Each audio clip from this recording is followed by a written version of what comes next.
भीष्म पितामह, वो योद्धा जिसे हराना असंभव माना जाता था, लेकिन नियति ने उनके लिए भी एक रहस्य छुपाकर रखा था।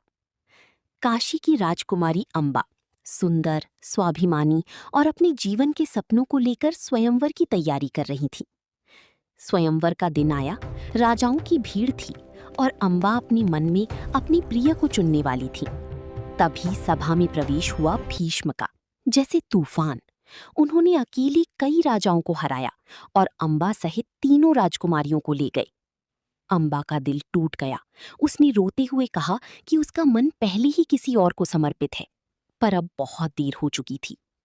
हस्तिनापुर पहुंचकर भीष्म को सच्चाई पता चली। उन्होंने अंबा को सम्मान देकर वापस भेज दिया, लेकिन भाग्य ने अंबा का रास्ता बंद कर दिया था। अंबा जब अपने प्रिय राजा के पास पहुंची तो उसने उसे अपनाने से मना कर दिया और अंबा के जीवन में केवल अपमान बचा। अब अंबा के पास खोने को कुछ नहीं था।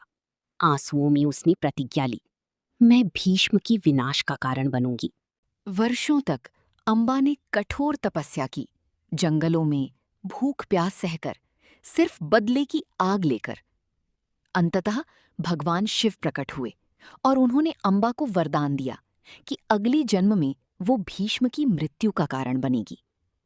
समय बीता और अंबा ने पुनर्जन्म लिया, शिखंडी के रूप में, एक ऐसा जन्म जो इतिहास बदलने वाला था।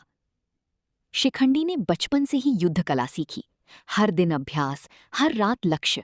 उसके भीतर अंबा की वही आग जल रही थी।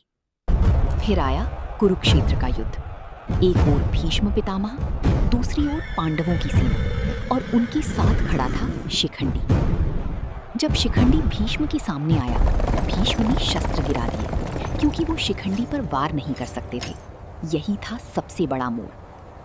और उसी क्षण अर्जुन ने बाणों की वर्षा कर दी। भीष्म पितामह गिर पड़े शरशैया पर और अंबा की प्रतिज्ञा पूरी हो गई। ये कहानी सिखाती है, समय और कर्म सबसे बड़े योद्धा को भी झुका सकते हैं।